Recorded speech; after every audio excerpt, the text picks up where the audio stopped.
Boa tarde, Hélio. Boa tarde a todos os espectadores que estão aqui nesse evento. É um prazer, em nome da Agroícone, estar aqui para discutir mudança do clima, o papel das ações da agropecuária e de uso da terra, né, na meta do Brasil diante do Acordo de Paris. E acho que é um tema absolutamente aí presente no nosso dia a dia, seja de um lado pelo envolvimento do setor privado, né, dos atores privados, das empresas, dos bancos, da discussão de financiamento e risco climático, seja pelo envolvimento do Brasil diante do Acordo de Paris e aí das discussões né, da nossa governança ambiental aí em relação à agenda climática. É um prazer estar aqui. A ideia da nossa conversa é assim, de um ponto de vista bastante pragmático, tentar colocar na mesa o que significa o envolvimento do Brasil no Acordo de Paris e o que a gente já viveu até então, né? O que significa o Acordo de Paris e o que a gente traz como país para dentro dessa agenda de mudança do clima. Eu imagino que muitos de vocês já devem ter visto um dado que mostra que, se a gente comparar os principais países emissores de gases de efeito estufa, a China é o primeiro, os Estados Unidos é o segundo, aí depois tem Índia, tem a União Europeia, e o Brasil é o sétimo emissor e responde por quase 3% do total das emissões. E eu ouvi esses dias numa reunião o seguinte argumento: mas se a gente é só 3% das emissões, por que todo mundo quer saber do Brasil? Por que todo mundo olha para o Brasil? E não está olhando para a China, por exemplo, que é o maior emissor na casa de 25%. E aí a complementação do argumento foi: o Brasil não tem que fazer nada, porque é tão pouco. Então, a ideia hoje é conversar sobre o que significa esse acordo, por que tendo 3% arredondado aqui o número, nós temos obrigações, e o que essas obrigações implicam, no final das contas, para o dia a dia da agenda de desenvolvimento do país. Tá? E eu vou usar como mote aqui a discussão de agropecuária, e vou trazer para a agropecuária toda a parte de energia dentro da porteira, tá? Mas que lá na Convenção do Clima é contabilizado no setor de energia, e energias renováveis, no caso, e também a discussão de uso da terra, que é talvez o maior problema que o Brasil enfrenta hoje nessa agenda, que é desmatamento e emissões decorrentes de desmatamento.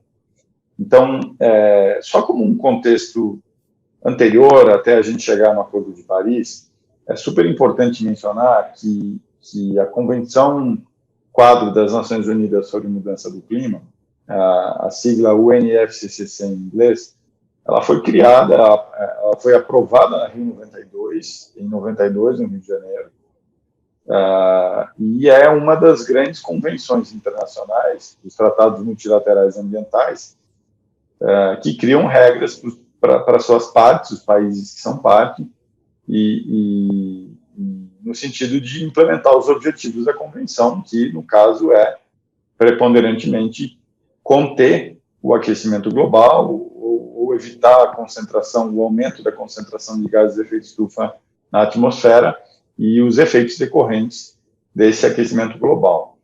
E desde a sua implementação, né, desde quando a convenção entrou em vigor, isso a gente está falando da década de 90, o Brasil sempre teve uma participação muito ativa na convenção. E isso se tornou, de certa forma, usual, né, diante do Brasil como um país que busca implementar, mas que negocia, que traz propostas importantes para evoluir a agenda de mudança do clima. Acho que é importante ter um recorte de toda essa agenda das obrigações internacionais que decorrem da convenção, para daí a gente chegar no Acordo de Paris. Quando a gente chega no Protocolo de Quioto, que foi o primeiro instrumento que obrigou países, no caso desenvolvidos, a reduzir emissões, E esse período de obrigações foi de 2008 a 2012. E aí você tem toda a discussão de mercado de carbono, de metas de redução de emissões obrigatórias para setores da economia, só que lá nos países desenvolvidos. Quando se começou a negociar um novo acordo multilateral dentro da convenção, que substituiria o protocolo de Kyoto, isso ocorreu especialmente a partir do final de 2007, porque estava claro que todos os países têm um nível de responsabilidade com o aquecimento global e, por isso, devem adotar ações necessárias dentro dessa sua corresponsabilidade, podemos chamar assim, diante do enfrentamento do aquecimento global. E aí se começou um processo de negociações que levou à aprovação do Acordo de Paris, em 2015, como um tratado internacional ligado à Convenção do Clima, que reúne todos os países. E aí tem um diferencial muito grande do Protocolo de Kyoto lá atrás e do Acordo de Paris agora, porque o Acordo de Paris ele estabeleceu uma meta de redução de emissões e os países tinham que cumprir essa meta. No Protocolo de Kyoto. No Acordo do Clima, se ao longo do processo de negociação que levou ao acordo, se definiu que os países fariam consultas internas para definir o que era importante para os países do ponto de vista de ações de redução de emissões de gases de efeito estufa, que a gente chama de mitigação, de adaptação à mudança do clima, de financiamento, de transferência de tecnologia. Então, os países fariam consultas internas para avaliar o que eles precisam fazer, para daí transformar isso numa meta e propor como a sua contribuição diante do enfrentamento das mudanças do clima. Isso que a gente chama de contribuições nacionalmente determinadas, as famosas NDC dos países. Então, a construção do Acordo de Paris se dá de baixo para cima. Países, analisem o que vocês precisam, de acordo com suas realidades, necessidades, capacidades, e tragam para a mesa. Então, é uma construção muito mais legítima do que você definir uma meta e se vira. Agora você tem que cortar emissões, né, e fazer adaptação e tudo mais. E aí, quando se aprova o Acordo de Paris em 2015, com esse enfoque de contribuições de todos os países, com base no que eles levaram para a mesa, se tem na primeira NDC que os países enviaram, e o Brasil enviou a sua primeira em 2015, que foi quando o acordo foi aprovado, a primeira contribuição, que é a base do que o país leva, certo? Que o país pôs na mesa. E tudo que for feito ao longo dos próximos anos deve sempre tentar aprimorar essa contribuição inicial e não ir para trás dela. Não pode reduzir o que a gente chama da ambição em relação ao enfrentamento do aquecimento global. Então, o primeiro aspecto que eu acho que é super relevante é que o Acordo de Paris foi construído de dentro para fora, com base no que os países querem, precisam e levam para a mesa. Tá? E aí o Brasil levou, na NDC de 2015, uma meta de redução de emissões absoluta, ou seja, 37% de redução de emissões de gases de efeito estufa, considerando os níveis de emissões de 2005 até 2025, e indicou que poderia ir até 43% até 2030, ainda como uma meta indicativa, não como uma meta formalizada. E para fazer isso, o que o Brasil pôs na mesa? Então, primeira ação, talvez mais relevante, mais palpável em termos de resultado, foi acabar com o desmatamento ilegal na Amazônia, até 2030. Se o desmatamento é ilegal, não deveria acontecer. Teve várias críticas quando o Brasil propôs essa meta. Agora, eu particularmente penso que, apesar de ser ilegal e não dever acontecer, não significa por si só que ele não acontece. Então, criar políticas, enfoques e ações e cooperação para acabar com esse desmatamento ilegal, que ocorre por várias razões, é algo desafiador. Então, o Brasil pôs como meta. O Brasil colocou como meta, por exemplo, como ação para cumprir a sua meta, fazer recomposição de vegetação nativa, até 12 milhões de hectares de recomposição de vegetação nativa, porque tem a agenda de implementação do Código Florestal, porque tem florestas plantadas que podem contar para essa meta, porque é 12 milhões de hectares de florestas para usos múltiplos. Colocou lá o Plano Agropecuário de Baixo Carbono,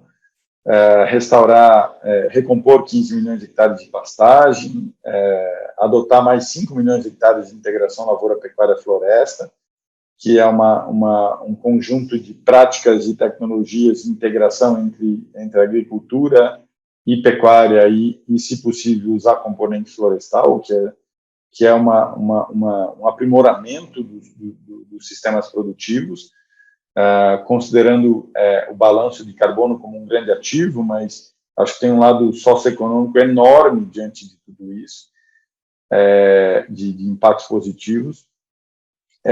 Produção de biocombustíveis para ter 18% do que se espera ter de consumo na matriz energética em 2030 de biocombustíveis. Hoje é quase 18, mas em 2030 a gente está falando de 50 bilhões de litros de biocombustíveis, o que é bastante, um crescimento expressivo. Aumentar a eólica, aumentar solar e outras fontes de energias renováveis, como bioeletricidade, biogás, biometano e por aí vai. Então, uma agenda de energias renováveis bastante ampla, porque se você tiver uma cesta de energias para baratear o custo da energia, parece desejável para todo mundo. A gente está vendo essa discussão aí da privatização da Eletrobras e a obrigação de ligar a termoelétrica, que aumenta o custo de energia, não é desejável para ninguém, porque ninguém quer pagar mais caro algo que pode ser mais barato e mais limpo, inclusive. Então, assim, o Brasil levou um conjunto de ações que seriam adotadas para cumprir a sua meta e a partir daí começa-se a trabalhar para como colocar isso em prática, sabe? O que acontece? O Acordo de Paris, ele entrou em vigor logo, porque muitos países ratificaram em 2016 já, só que a contabilização das ações das partes passa a ser feita a partir de agora, 2021. Então, 2021, 2025, 26, 30 e assim de forma consecutiva de 5 em 5 anos. E aí os países precisam apresentar novas NDC, tendo aquela inicial como base, para trazer mais ambição, porque a gente não pode esquecer que todo esse conjunto de ações dos países e suas metas visam ao máximo limitar o aquecimento global em no máximo 2 graus Celsius e, se possível, chegar em 1,5 graus Celsius, que são os cenários que o painel intergovernamental de mudanças do clima apontam diante de toda a ciência de mudança do clima em relação a impactos do aquecimento global. Então, um dos aspectos que me soa muito interessante do acordo, além dele ter sido construído de dentro do que os países precisam para o objetivo comum, é o fato de que ele é periodicamente revisado e as partes revisado com novas metas, novas ações, e as partes precisam reportar o que estão fazendo. Então, e sempre vai ter o chamado lá Global Stocktake, que é uma grande avaliação de tudo que está sendo feito para entender se efetivamente está dando resultado ou não. E até agora, o que o secretariado da convenção mostra que o conjunto das ações dos países não permitem limitar o aquecimento global em 2 graus Celsius, quem dirá em 1,5 graus Celsius. Por isso que se fala muito hoje de neutralidade de emissões até 2050, que é um aspecto que a gente vai falar daqui a pouco. Então, de 2015 em diante, 2016 em diante, 2015 foi aprovado o acordo, ele entrou em vigor, começam a se fazer reuniões do Acordo de Paris e a detalhar vários aspectos do Acordo de Paris, vários pilares do acordo, porque quando o acordo nasceu, por exemplo, não se tinha todos os detalhes em relação à agenda de adaptação, à agenda de mercado de carbono, que é o famoso artigo 6º do Acordo de Paris. a questão de financiamento. Então, você começou a ter reuniões a partir de 2016 para colocar estrutura dentro do esqueleto lá do Acordo de Paris, se a gente puder usar essa metáfora. E aí você tem reuniões acontecendo periodicamente, todos os anos. No ano passado nós não tivemos a COP em função da pandemia, e a COP 26 está marcada para esse ano, em novembro, em Glasgow, e se espera decisões absolutamente relevantes, especialmente quanto ao mercado de carbono. Por que o mercado de carbono é tão relevante?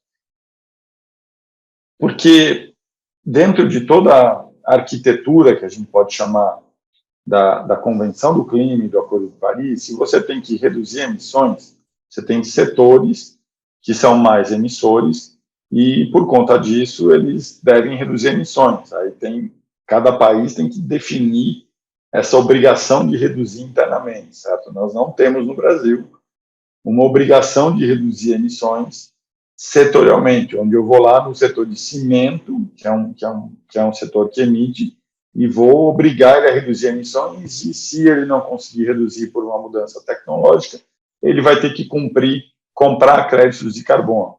Então, isso ainda a gente não tem no Brasil, mas isso está no contexto de toda a discussão de metas de redução de emissões em setores mais emissores, tendo que dar passos mais largos diante de toda a agenda.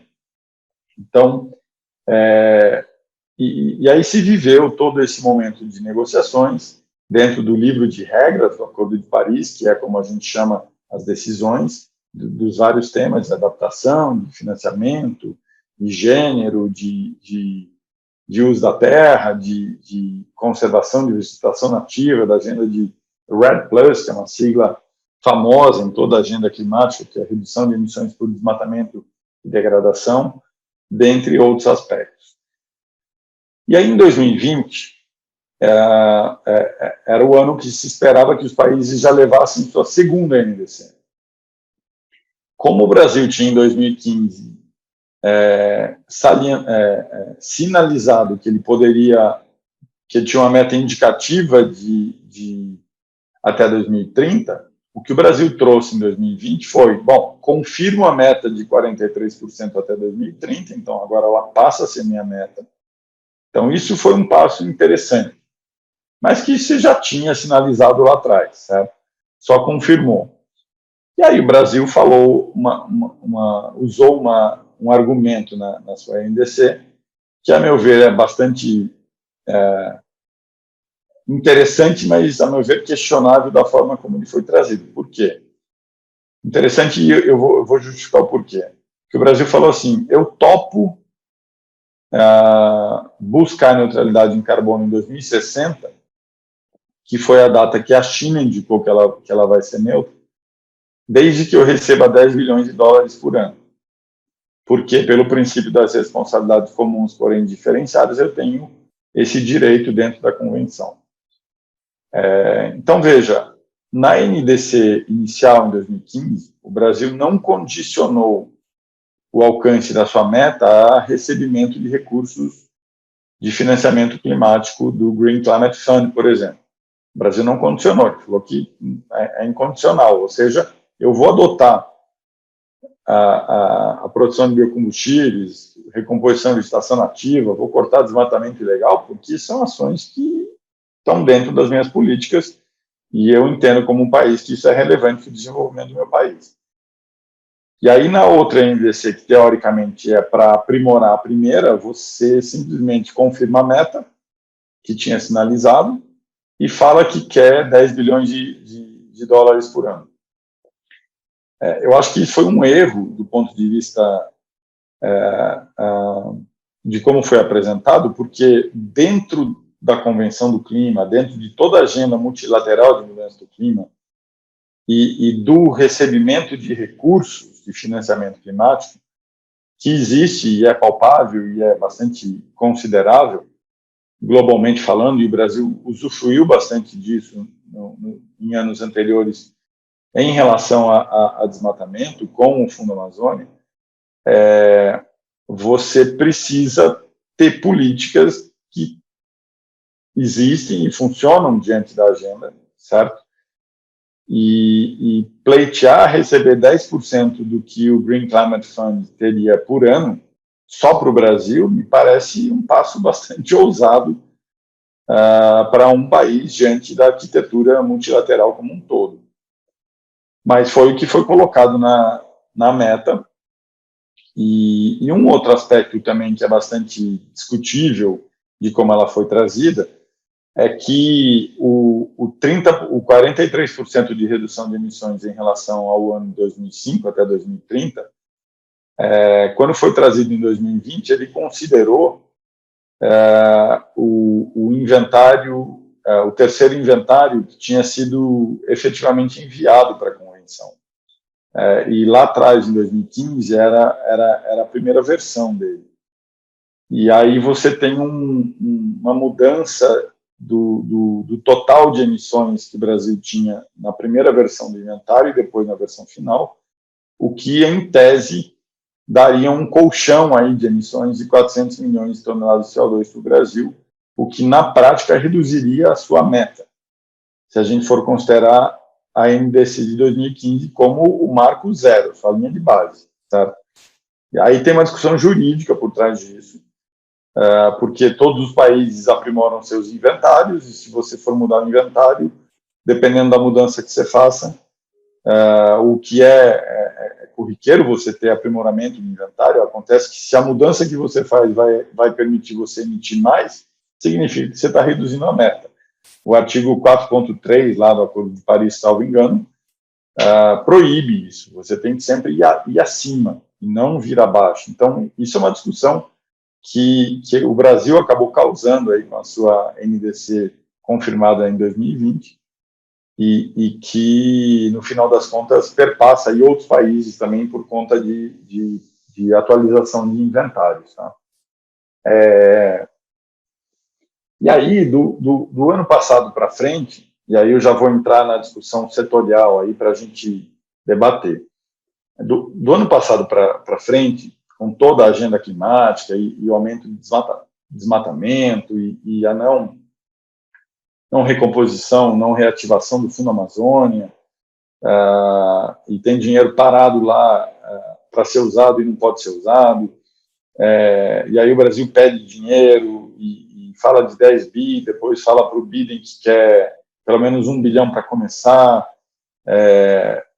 Assim, financiamento climático existe e vem, só que você tem que ter política estruturada e dando resultado para tanto. Financiamento climático nunca virá porque nós temos a Amazônia e ponto. Isso não existe em financiamento climático. Então, e aí do final do ano, né, quando se lançou a nova NDC, gerou todo esse burburinho em relação a vários aspectos dela, como eu estava mencionando, a gente vem para um cenário de novo ano com a gestão Biden e a volta dos americanos para o Acordo de Paris, o que trouxe para o xadrez aí do multilateralismo climático um peso muito importante, porque quando os americanos saíram, anunciaram que iam sair, saíram efetivamente muito perto do final do ano passado,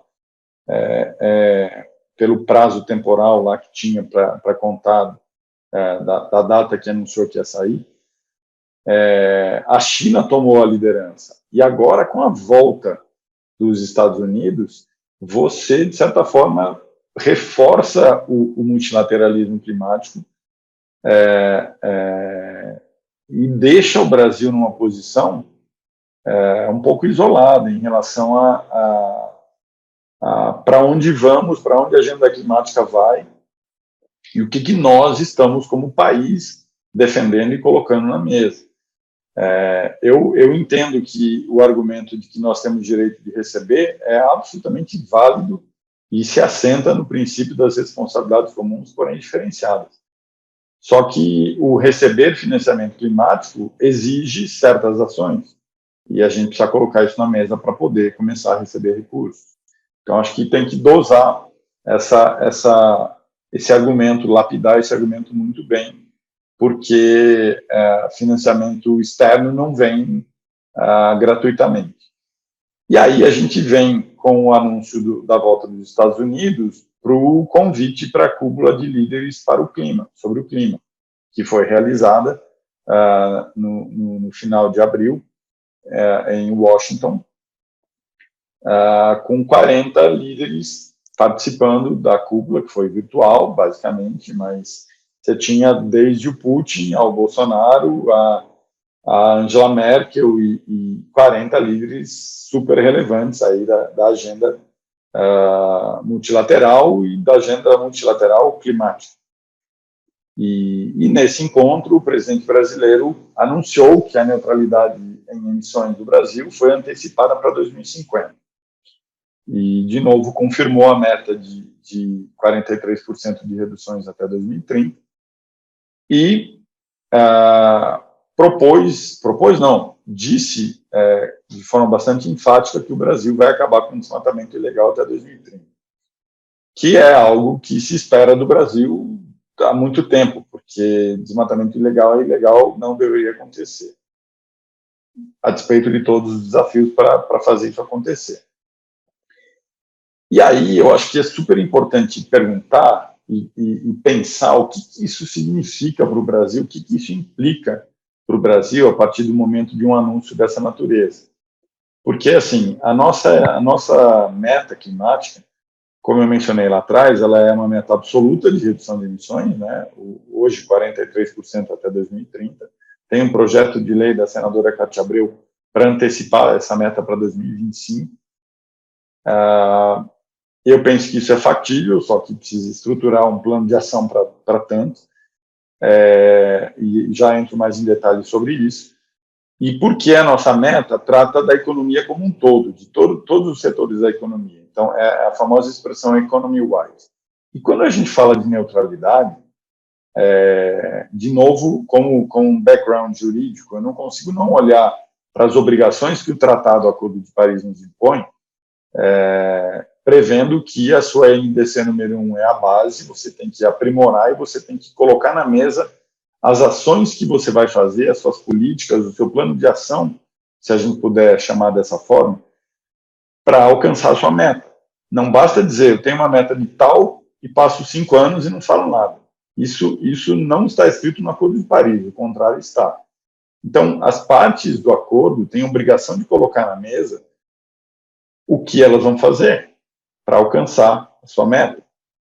Então, o que eu entendo do discurso do presidente na cúpula de líderes é que o mero anúncio da neutralidade, sem que a gente construa como vai fazer isso, é um sinal de fumaça.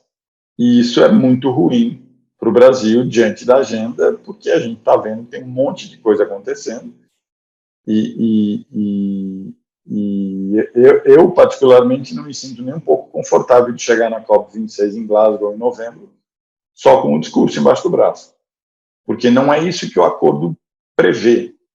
Então, os países hoje, a comunidade internacional, e aí, sociedade civil, ONGs, todo mundo está querendo saber o que o Brasil põe na mesa para alcançar a sua meta de 43% e para mirar uma neutralidade climática lá em 2050. E aí eu começo a entrar nas discussões setoriais. O uso da terra, LULUCF, o Land Use, Land Exchange and Forestry, que é o nosso maior setor emissor de gases de efeito estufa. O inventário de 2016 fala que é agropecuária, porque o desmatamento estava caindo, só que hoje o desmatamento voltou a subir bastante, já ultrapassamos aí 11 mil quilômetros quadrados na Amazônia, o que significa que as emissões decorrentes de desmatamento e queimadas já subiram para o topo de novo. E aí eu pergunto, o que a gente precisa fazer para acabar com o desmatamento ilegal? E aí eu acho que é preciso entender onde é que o desmatamento acontece, certo? Eu não gosto do argumento, e não gosto porque ele é uma inverdade, quando sai um dado de desmatamento, dizer que é só o agronegócio. Tudo culpa do agronegócio. Acho que essa argumentação é bastante falha, e é fácil mostrar isso. Porque, assim, você tem desmatamento que ocorre em gleba pública não destinada, o que é um problema gigantesco do Brasil, porque existe 64 milhões de hectares de glebas públicas não destinadas na Amazônia, e aí você tem sobreposição dessas áreas com unidades de conservação, terras indígenas e terras privadas, e aí você limpa um pouco esse número, e ainda assim você tem lá na casa de 50 milhões de hectares, 45 de terra pública que não tem dono, e não é porque é pública e não tem terra pública, tem dono, que é ou é a União ou é o Estado, e não é porque ela está lá e não é designada que ela tem que ser invadida, desmatada, queimada, e de forma alguma. Mas, de novo, acho que a gente tem que ser realista e enfrentar os problemas que estão evidentes aí na agenda. Então, você tem o problema de gleba pública como uma agenda absolutamente crítica, a meu ver, da questão de uso da terra e grilagem de terra, aí vem toda a discussão do PL de regularização fundiária como algo importante. Acho que o PL, ter uma regra de regulação fundiária é absolutamente primordial, mas a questão é que se essa regra ficar incentivando a ocupação e desmatamento, mesmo seguindo os limites do Código Florestal, você tem um monte de gente que fica entrando lá, esquentando terra, vendendo, entrando, esquentando terra e vendendo, e você cria uma cadeia perniciosa aí de ocupação de terra que a União e os Estados poderiam designar para outras finalidades. Eu acho que teria sido muito mais interessante na cúpula de líderes, por exemplo, já que o discurso era falar em $1 bilhão no curto prazo, de criar 2 ou 3 grandes unidades de conservação em glebas públicas não destinadas, destinando-as para unidades de conservação, e aí falar assim, criamos aqui 10 milhões de hectares, sei lá, 5 milhões de hectares de unidade de conservação novo, em tal e tal e tal região, e queremos suporte para ajudar a gerir e a implementar essas unidades de conservação, porque elas são importantes para a agenda de redução de desmatamento. Isso, a meu ver, teria sido muito mais inteligente do que simplesmente o discurso de queremos o dinheiro porque temos o direito de receber o dinheiro. Mas tudo bem, não foi o que foi feito. Eu só estou pontuando aqui como um problema que existe bastante claro diante de toda a agenda de desmatamento, seja em gleba pública, seja em terra indígena. A gente está vendo aí na mídia mineração em terra indígena e briga de indígenas e mineradores. Então, assim, tem um problema de gestão das áreas públicas, de gestão de áreas que são feitas pela União preponderantemente, mas também pelos estados, em terras indígenas, em assentamento da reforma agrária. O Brasil tem 88 milhões de hectares de assentamentos de reforma agrária e tem, em média, 25% do desmatamento na Amazônia ocorre nessas áreas. Isso é um problema, sim, e tem que ser tratado.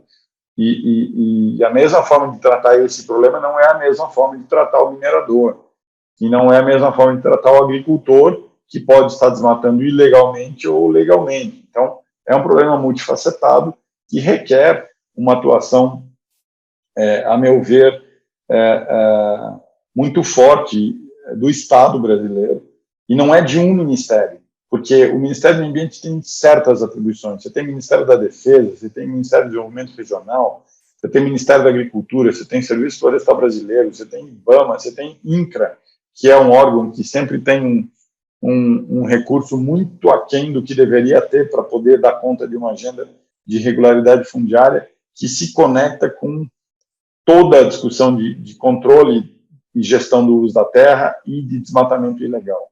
Então, acho que isso aí, a meu ver, é uma agenda absolutamente prioritária se o Brasil quer jogar dentro da agenda climática global de forma séria e de forma estruturada, a ponto de receber recursos de financiamento climático para ajudar a implementar essa agenda. No acordo União Europeia-Mercosul, quando se discute, se debate, agora a França está dizendo de novo que não ratifica de jeito nenhum, nós levamos lá as ações do Brasil no Acordo de Paris como nosso compromisso. E o desmatamento ilegal. A União Europeia fica usando o fato da gente estar aumentando o desmatamento para falar assim, não ratifica o acordo. Isso é bom para o Brasil? A meu ver, isso é péssimo para o Brasil. Agora, a União Europeia também não pode vir com um discurso de, então não ratifico e fico quieto aqui, e estou ajudando o mundo a conter desmatamento. De braço cruzado? Então, aí tem toda a discussão hoje em dia de ter um compromisso adicional ao Acordo de Paris em relação ao desmatamento e uso da terra, o que está sendo negociado aí com os europeus, e os europeus estão demorando para trazer esse papel para a gente poder entender de que forma eles estão propondo e avançar na ratificação do Acordo de Paris, do Acordo do Mercosul. Só por uma questão de organização, Hélio, a gente vai até às 6, certo? Eu vou falar só mais um pouco aqui para falar de agropecuária especialmente.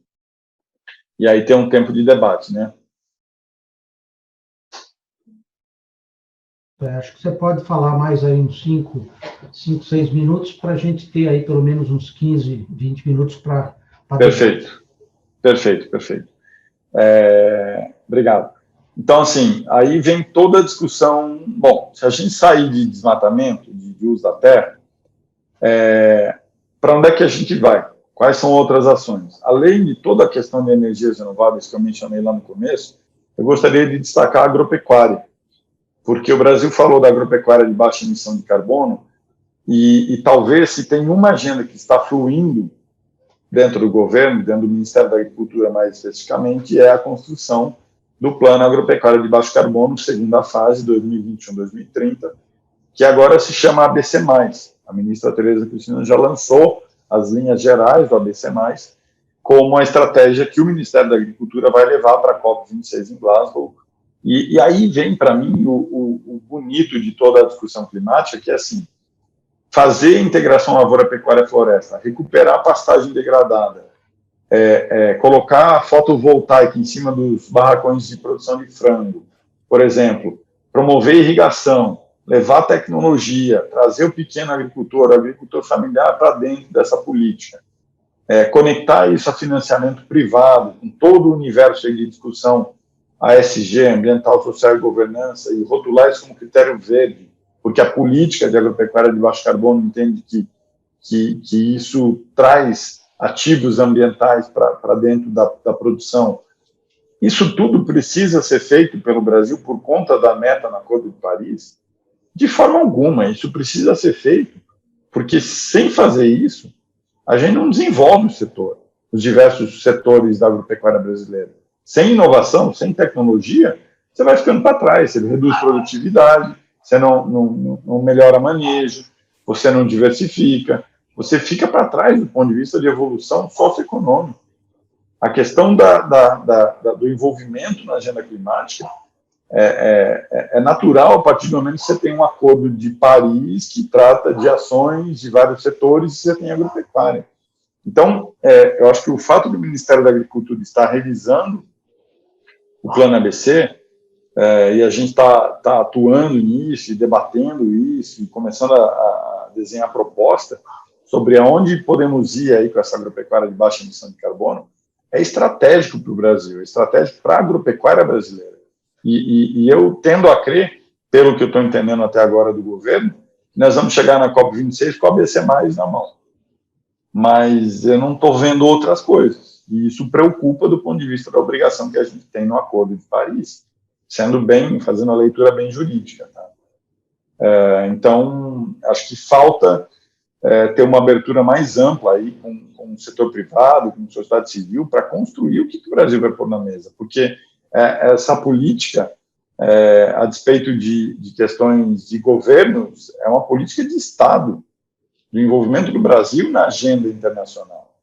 E promover energia renovável, que a gente consegue fazer muito bem e vai fazer cada vez mais, é importante lá no Acordo de Paris, sim, mas é mais importante para a gente ter energia mais barata para os diversos consumidores de energia que a gente tem no país. Então, só para fechar, eu penso que o envolvimento do Brasil na agenda no Acordo de Paris é estratégico para o desenvolvimento do país. A gente não tem uma meta porque eu tenho só 3%, eu não vou fazer nada e vou ficar esperando o que a China vai fazer. A China está fazendo o quê? Muita energia renovável, muita floresta plantada. Por quê? Porque isso é business, e porque isso limpa a matriz energética, porque isso é bom para a poluição, que impacta a saúde humana diretamente. Então, eu não gosto da visão de que essa agenda ambiental, eu não vou fazer nada porque eu só vou ganhar dinheiro, inclusive de mercado de carbono. Eu acho que as teses que têm sido ventiladas em relação ao Brasil vai ser um grande provedor de crédito de carbono florestal, elas não decolam, porque quando o mercado de carbono estiver fechado mesmo, as regras, talvez você tenha um espaço para o crédito de carbono florestal, mas ele vai competir com outros créditos de carbono. Então, se o comprador não tiver interesse no seu produto, o que adianta você ter para vender? Então, a gente tem que jogar de forma mais estratégica. E só para fechar mesmo, Hélio, eu acho que é super importante a visão de que as empresas entraram pesado nessa agenda. As empresas e o lado financeiro. Então, hoje os investimentos sustentáveis que se fazem, eles precificam o risco climático. As empresas estão adotando metas, e a partir do momento que as empresas começam a adotar metas de redução de emissões, de boas práticas, elas começam a adotar reportes. Você tem que reportar o que você está fazendo. Se você é um fornecedor de uma empresa que tem meta, e daqui a pouco ela vai querer saber o que você está fazendo, daqui a pouco você deixa de ser fornecedor dela. Então, a despeito do que os países vão fazer e de como eles vão regular, o mercado está se mexendo. E aí? A gente está esperando para ver como isso vai ficar? Ou os 3% de emissões do Brasil dão segurança? A gente não está fazendo nada disso daí, porque isso não interessa para o Brasil do ponto de vista estratégico de futuro, né? de hoje, mas de futuro especialmente. Então, acho que a gente tem uma agenda super relevante. O mundo espera do Brasil uma clareza em relação ao que vamos fazer e, pelo menos por enquanto, meio do ano, até agora, isso não tá bem definido. Obrigado, Hélio. Bom, deixa eu, então, assim, das suas intervenções, falar primeiro o seguinte, quer dizer... Desculpa, só liguei a luz. O Brasil tem, como você falou, os 3%, né? Esses 43% até 2030 significaria que você chegaria, por exemplo, a 1,5%, por exemplo, né? Que seria 43% dos 3% que atualmente você produz, é isso? Não é sobre os 3%. 43% de redução de emissões sobre o total que a gente emitia em 2005. Então, mas a gente não emitia 3% do total do mundo? Então não vai ser sobre esse total que vai ser... Não é sobre 3%, é sobre o nosso inventário que a gente emite. Então, mas a gente não emite 3% de tudo o que se produz no mundo em termos de emissão? Sim. Então tem que ser os 43% de redução seria o que a gente está emitindo. E a gente está emitindo 3% do que todo o mundo, do total do mundo, 3% é a nossa parte. Então, a ideia é reduzir o que a gente está emitindo e diminuir em 43%, não é isso? Sim. Então, tem que ser os 43% sobre os 3%, né? Vamos supor, se os 3% é 500 milhões de não sei o quê, então a gente vai ter que baixar 43% disso que a gente emitiu, correto? Sim, a gente está falando de uma emissão, se eu não estou enganado, é 1,6 bilhões de toneladas. Isso. A gente tem que cortar em cima disso. Isso. E esse 1,6 bilhão é mais ou menos 3%, né? Do que o mundo emite. Isso, tá bom. Então, eu entendi. Sim. Então, é isso aí. Agora, a questão, por exemplo, né? Você falou compra de créditos, né? Que nos outros países existe e no Brasil não existe. Por que aqui não existe? Então, aqui assim, a gente tem que olhar para a questão do mercado e a compra de crédito, compra regulada, né? Você tem o mercado regulado e o mercado voluntário. O mercado voluntário, a sua empresa quer compensar a sua pegada de emissões, vai lá e compra, 2 milhões de toneladas de crédito, tá? A gente sempre mede em milhões de toneladas de CO2 equivalente, cada crédito. Que a gente chama de fazer offset, né? Você está compensando a sua pegada. Isso é mercado voluntário, isso é outra jogada, e aí entra todo esse foco empresarial como um driver de puxar isso para frente e gerar muita demanda. Mercado regulado, e porque o Brasil nunca teve mercado regulado, é porque você não tinha meta no Brasil até 2020. Você tinha um compromisso voluntário, isso eu não falei, compromisso voluntário de redução de emissões até 2020. A partir do momento que você tem uma meta dentro do Acordo de Paris, e a partir do momento que você começa a contabilizar as ações, que é 2021 em diante, quando você fecha o mercado de carbono lá do artigo 6º, que se espera fechar esse ano, você define as regras do jogo em relação ao mercado, certo? Uhum. Aí o que o Brasil deve fazer? O Brasil já está analisando isso. Como eu vou ter um mercado regulado que eu vou lá para setor A, B, C e D e falo, você tem uma meta de redução e você tem que comprar crédito.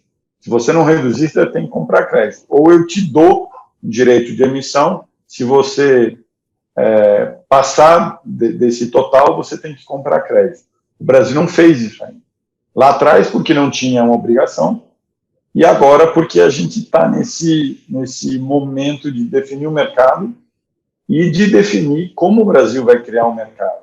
Existe o projeto PMR, feito pelo Banco Mundial, com o Ministério da Economia, que analisou diversos enfoques de precificação de carbono no Brasil. Eu tenho sempre um pé atrás com um dos enfoques, que na visão de órgão regulatório sempre é atrativo, que é assim, vamos taxar todo mundo. Porque se for taxar carbono por taxar, sem gerar uma eficiência, sem gerar uma atratividade para que a minha empresa reduza emissões, para que o meu setor reduza emissões e adote tecnologia, se for só taxar, significa o quê? Arrecadar dinheiro. E aí, para o governo ter uma bela fonte de arrecadação de dinheiro adicional, é interessante. Então, esse cenário de taxação pura, eu acho que não é uma saída estratégica para o Brasil. Tá? O que acontece hoje é que você tem esse projeto do Ministério da Economia, que foi feito nos últimos anos, e ele está passando por uma nova fase, que é a ideia de PMI, que é se tornar um projeto de implementação do mercado de carbono brasileiro, e você tem leis que tem dois projetos de lei que estão tentando criar esse mercado de carbono no Brasil. Então, assim, por isso que a gente não teve ainda, mas em algum momento, em breve, nós teremos o mercado de carbono. Quem vai ter obrigação tem que ser discutido, certo? Eu sou muito mais pelo lado do incentivo. Você vai estabelecer metas, mas você vai estimular que os setores adotem tecnologias, avancem, evoluam, e, se for preciso, comprem e transacionem em crédito, certo? Para você ter um mercado funcionando. Agora, qual vai ser verdadeiramente o desenho brasileiro, não posso se afirmar. Que isso é uma pergunta que tem um componente técnico, tem vários componentes técnicos, mas tem um componente político muito forte, que em algum momento vai ser tomada essa decisão. Essa questão dos recursos climáticos, né?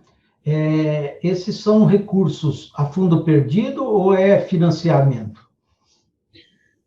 Tem os dois. Dentro do Green Climate Fund, né, que é o fundo oficial lá da Convenção do Acordo de Paris, normalmente é recurso não reembolsável, é dinheiro dado para você implementar os projetos e ações, mas também tem recursos reembolsáveis.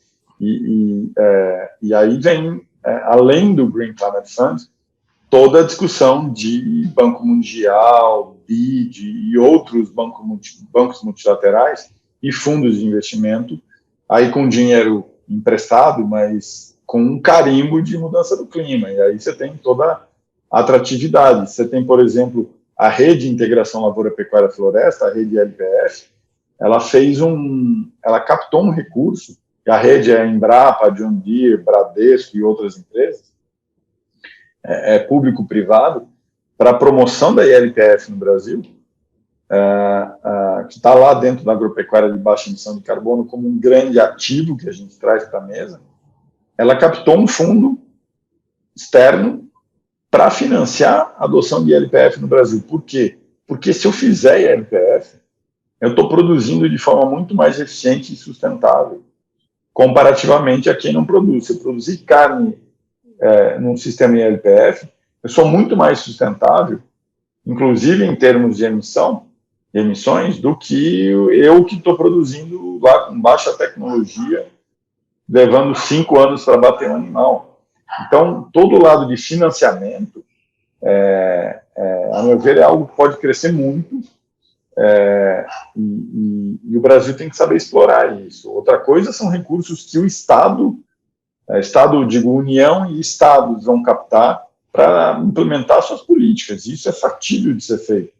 O Plano ABC+, por exemplo, na medida em que o Ministério da Agricultura aprove o Plano ABC+, eu tenho certeza que ele vai ser uma âncora, de uma base para captar recursos para o Ministério da Agricultura fazer projeto, para o Estado do Mato Grosso fazer projeto. Por isso os estados também têm que ficar atentos para renovarem aí seus planos agropecuária de baixa emissão de carbono, porque essa agenda, a partir de 2021, com o começo da contabilização das NDC, das ações das partes, essa agenda começa a andar, com uma toada muito mais evidente do que tinha antes, que a gente estava vivendo um vácuo ali vamos terminar de negociar aspectos super importantes do acordo, e ainda não começou a contar, agora começou a contar.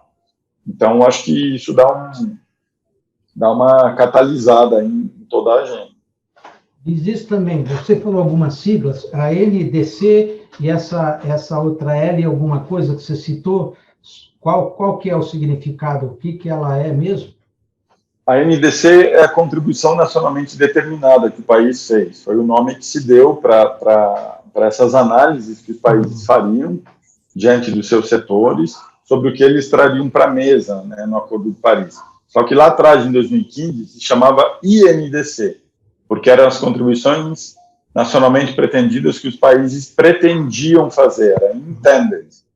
E depois passou a ser N porque já não é mais intended. Colocou na mesa, agora é a sua. Então, agora é a sua contribuição nacionalmente determinada. O LULUCF é a sigla que a gente usa na Convenção para o uso da terra. Uso da terra, mudanças no uso da terra e florestas, que é um dos setores, depois é agropecuária, energia, processos industriais e tratamento de dejetos. Outra questão também que eu queria ver está sobre essa questão do desmatamento ilegal, né? Quer dizer, você colocou essa questão, né?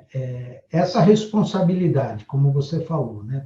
Ela cabe à União e aos estados, ou é a União para combater essa questão?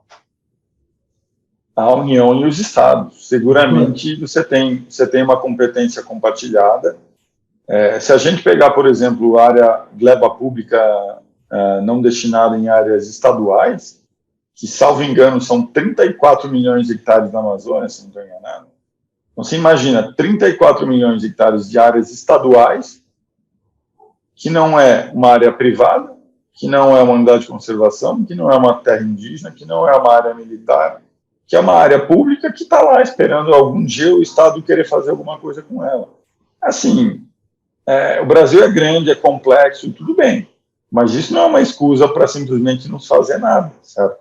Então, o combate ao desmatamento, ele é gerido de forma mais ampla pela União e seus vários órgãos correlatos à agenda, mas tem os estados também com um papel absolutamente relevante. E aí, quando a gente entra na regularização fundiária, isso é crítico, porque se for para ficar esquentando papel de documento e incentivando o grileiro a ocupar terra e desmatar e vender terra, aí a gente nunca vai acabar com o desmatamento ilegal, o que, a meu ver, é uma grande pedra no sapato para o desenvolvimento do país.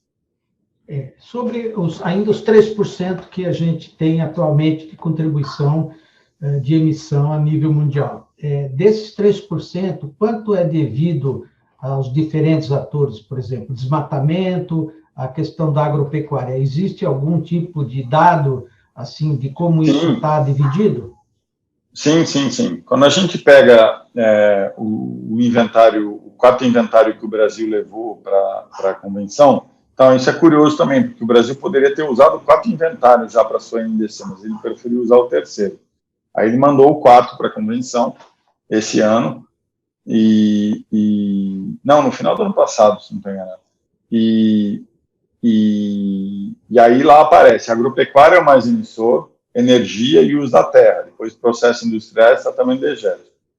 Só que hoje a gente já sabe que desmatamento subiu tanto que o uso da terra é o maior setor emissor do Brasil. Aí você tem agropecuária e energia como o segundo e terceiro. No mundo, e aí depois processos industriais e tratamento energético que são bem menores. No mundo, China, Estados Unidos, Europa, Índia, qual é o maior setor emissor? Energia. Porque, felizmente, nós temos 46% aí da matriz energética brasileira renovável. O que não significa que ficar ligando térmica, carvão e gás e diesel é sustentável para o Brasil, porque, primeiro, o custo dessa energia é uma paulada de cara, né? Você produz eletricidade de biomassa de cana aí 10 vezes mais barato do que ligar a termoelétrica. Então, e aí acho que também tem um ponto importante, sabe, Hélio? Porque na medida em que a gente consiga reduzir desmatamento, e isso espera-se que aconteça paulatinamente, o que vai acontecer? A agricultura e a energia automaticamente crescem, certo? Então, a gente tem que ter de forma muito estratégica, a construção do que faremos para atingir nossa meta em 2025, depois 2030, e depois, futuramente, o que vai por 2035, 40, até chegar na tal da neutralidade climática em 2050. Porque a neutralidade é 0 a 0, certo? Emitiu, reduziu. E de que forma fazer isso pensando em país como um todo e não só em um ou outro setor? Porque, por exemplo, na agropecuária, um dos principais problemas de emissão de gás de efeito estufa é o metano da pecuária. Então, assim, a pecuária vai ter que ser neutra. A pecuária brasileira nunca vai ser neutra, como a americana não vai, como a europeia não vai, como qualquer pecuária no mundo não vai. A não ser que se façam os projetos de compensação, de sequestro e captura e sequestro de carbono, injetar no solo, CCS, fazer umas coisas malucas, assim, para o setor. Mas e por que não vai ser neutro? Uma coisa é você ter um projeto carne e carbono neutro, inclusive tem um protocolo da Embrapa para prever o que significa você ter a carne e carbono neutro. Você precisa ter pastagem bem manejada, você precisa ter genética, você precisa terminar o animal com 22, 24, 20 meses, 28, e não com 40, 50 meses, porque é simples. Se tiver um animal menos tempo vivo, ele está emitindo menos gases de efeito estufa, porque ele engordou antes, está lá pronto para bater. Se tiver um animal com 5 anos, você errou. Você está perdendo dinheiro, emitindo muito mais e deixando de ganhar mais dinheiro, porque você está intensificando a sua produção e aumentando a produtividade. Então, um determinado projeto da fazenda do Hélio, que adota todos aqueles requisitos lá preconizados pelo carne e carbono neutro, pode provar e pode certificar que a carne produzida naquela sua propriedade é carbono neutro. A outra coisa é você falar que a pecuária inteira, o país inteiro vai seguir aquilo, a não ser que a gente consiga. Quem dera consigamos fazer isso. Mas convenhamos que você precisa, são vários passos. Então, isso é super relevante, porque, assim, no plano internacional, o que se joga, o que se fala é a agropecuária brasileira é a grande emissora. Claro, no seu país a energia é mais emissora, certo? Aqui é o uso da terra e aí a agropecuária é energia. O que não significa que a agropecuária na Europa não emita, porque se eles têm que ligar energia para manter as vaquinhas aquecidas no inverno pesado, a emissão de energia, se não for energia limpa, e em grande maioria não é a emissão do leite dos caras, que produz queijos maravilhosos, que produz carne maravilhosa que eles gostam de comer. Então, assim, o que eu acho que é super relevante, pensando no setor de agropecuária, é enxergar a agropecuária como parte da solução para o aquecimento global. Não é a solução única, porque mesmo que você pare de produzir toda a carne possível do mundo, você não vai resolver o problema do aquecimento global. Por quê? Porque 72% das emissões globais vêm da onde? De energia. Então, não dá para rotular. Você tem uma cesta de setores e uma cesta de ações que você tem que dar, você tem que fazer. Então, produção eficiente, produção menos intensiva em emissões, e especialmente adaptação, quando a gente fala de agropecuária, é absolutamente relevante, porque se você tem maior incidência de chuva, se você tem seca, se você tem período de plantio, janela de plantio reduzida, de colheita, porque está chovendo demais, está perdendo grãos. Esse ano a gente viveu isso, todo ano a gente está vivendo isso. A Embrapa tem as modelagens que ela mostra que a agropecuária brasileira pode sofrer problemas seríssimos de produtividade, enquanto isso, certas regiões do mundo que são inóspitas, como a Rússia, a maior parte da Rússia, podem se tornar áreas produtivas com solo super fértil, por conta do derretimento. Então, assim, acho que a gente tem que ter uma visão estratégica de como levar, de como construir as políticas brasileiras. E isso tem uma interface enorme com o setor privado quando se fala de agropecuária. E isso, uma vez tendo isso na mão,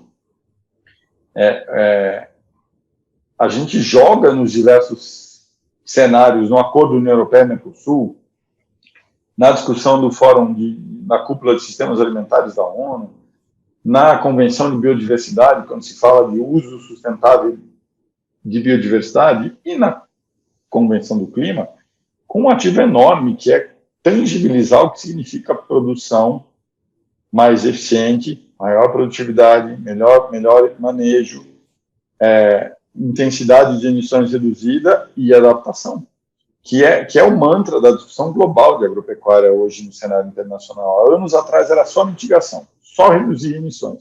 Então, se você não reduzir emissões, você está fora. Hoje já está claro que não é só isso, que é muito mais do que isso.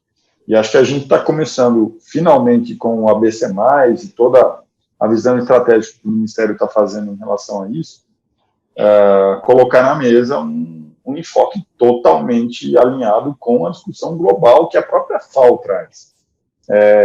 Então, e agora, só para finalizar esse ponto, na cúpula de líderes de clima foi lançada uma iniciativa chamada Aim for Climate, que reúne Estados Unidos, Brasil, Singapura, Uruguai, Dinamarca, Emirados Árabes, Israel e mais alguns países. Para quê? Para tratar de como inovação na agropecuária vai ajudar no enfrentamento do aquecimento global. Por quê? Porque isso está no cerne da produção de alimentos em qualquer país do mundo. Então, eu achei ótimo o lançamento dessa iniciativa, e o Ministério da Agricultura está dentro disso, porque se for simplesmente para falar assim, a agropecuária emite, você precisa produzir comida, meu amigo.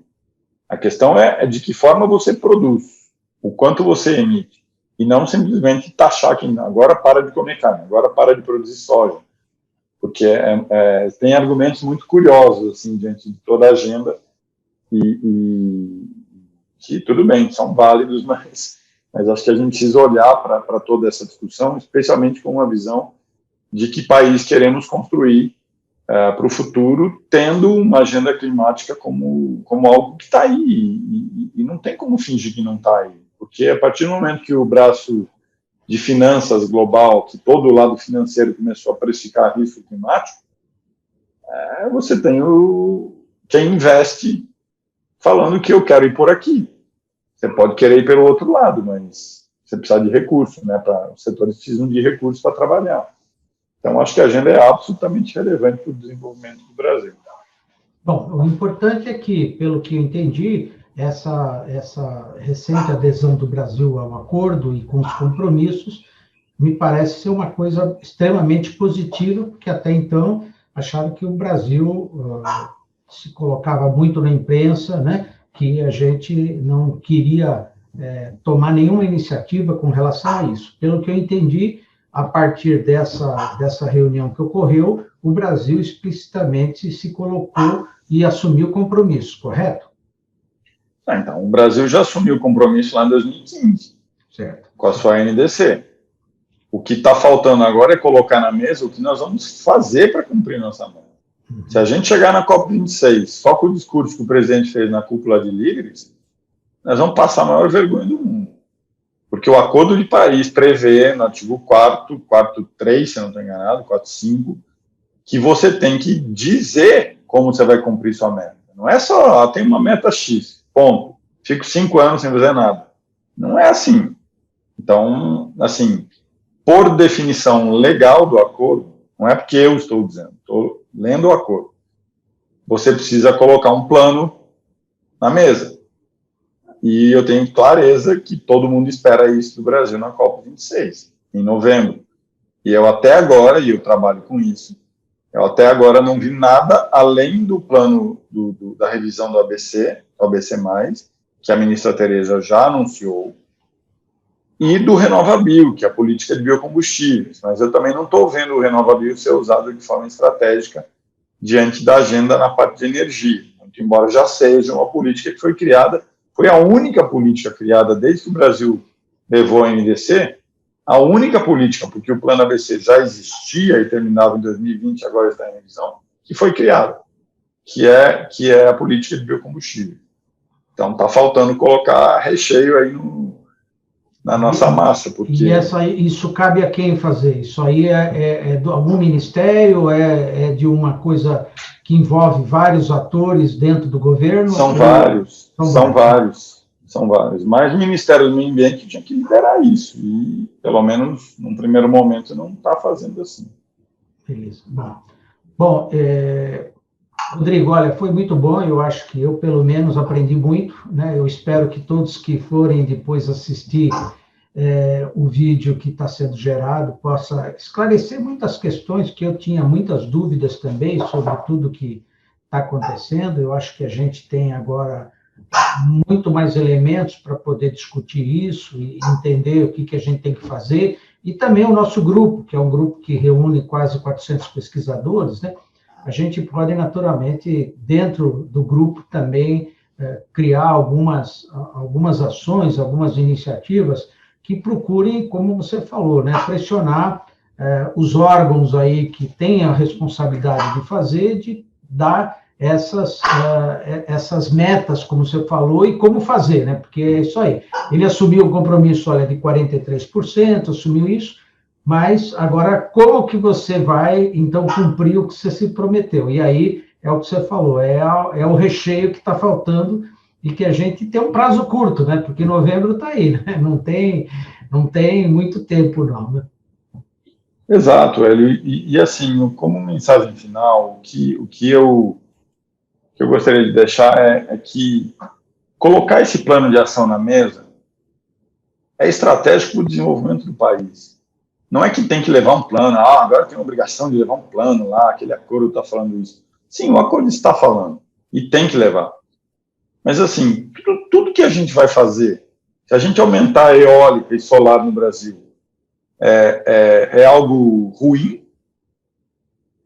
A gente tem que reduzir a dependência de termoelétrica. Nos últimos anos, a gente só aumenta a dependência de termoelétrica. Então, assim, aumentar a energia renovável. Mas nós já temos 46, então vamos ficar esperando, porque os países desenvolvidos não têm nem perto disso. Para com isso. A gente tem que ser capaz de se desenvolver a custos muito mais competitivos. Qualquer empresa que puder reduzir 15% da conta de energia dela vai dar pulo de felicidade. Então, assim, eu acho que o Brasil tinha que olhar para a agenda do Acordo de Paris como uma agenda de desenvolvimento do país. E não como uma agenda, essa coisa de ambientalista, não tem nada a ver com isso. A China, por que a China abraçou o vácuo criado pelo Trump? E quando ele falou, vou sair, a China falou, beleza, eu vou ser neutro em carbono em 2060, e eu estou aqui, estou comprometido, vou fazer, vou acontecer. E o que eles fazem?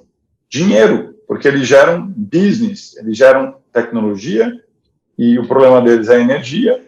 Então, é eficiência energética, é tecnologia para ter renováveis, e gera dinheiro e ainda ajuda eles no compromisso do clima. A gente tem que ser esperto para fazer a mesma coisa. Gerar dinheiro, gerar renda, gerar desenvolvimento, e leva isso para o Acordo de Paris.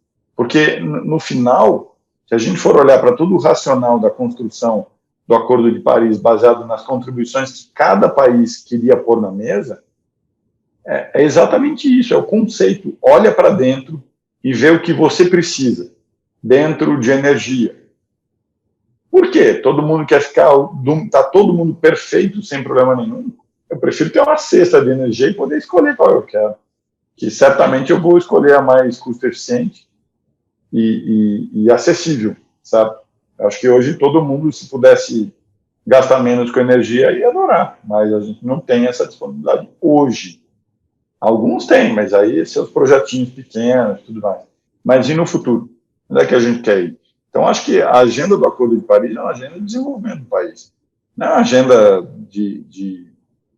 que quer só criar obrigação e temos custos terríveis e não temos que fazer nada. Eu sou da tese do desenvolvimento com base na economia de baixo carbono.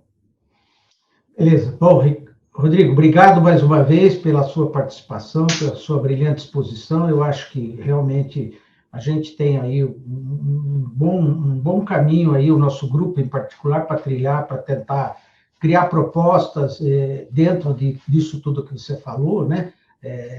Desmatamento, energia renovável, e achar caminhos para que possa ajudar, porque isso a academia ela tem obrigação também de fazer, tá certo? Por conta de que ela precisa dar a sua contribuição também, porque o governo, ele, na verdade, não gera conhecimento, né? Ele, em geral, usa o conhecimento que foi gerado por quem tem competência para fazer isso, né? Que são as universidades, institutos de pesquisa, como, por exemplo, a Embrapa, né, que você acabou também de comentar. Então, essas organizações todas precisam se juntar, se unir e trazer propostas para que possa ser levada para o governo, porque eu acho que é isso o papel nosso aí. Então, agradeço mais uma vez, obrigado, e esperamos em breve aí poder de novo contar com você. Passo a palavra para você fazer a consideração final e a gente terminar esse webinar, por favor. Eu que agradeço, Hélio. Super prazer poder conversar contigo e com todo mundo aí do IVPESP. Estou à disposição. E, assim, não é porque eu vim aqui hoje falar sobre esse tema. Acho que vocês vão ouvir muito falar desse e de outros temas correlatos, tá? Porque, de novo, acho que é uma agenda de desenvolvimento do país. E especialmente falar com a academia e quem faz pesquisa aplicada, não tem jeito, a gente tem que evoluir do ponto de vista tecnológico. E boa parte da agenda climática está sustentada nisso. Então, queria agradecer a oportunidade e fico à disposição do IVPESP. Obrigado. Bom, a todos que estão nos acompanhando pelo YouTube, agradeço também as perguntas, comentários que tiverem, eu vou depois encaminhar para o Rodrigo. Queria, então, agradecer a presença de vocês, desejar a todos aí uma boa noite, um bom final de noite, e até a próxima oportunidade, que na semana que vem a gente volta novamente. Um abraço a todos, obrigado, Rodrigo, boa noite a todos.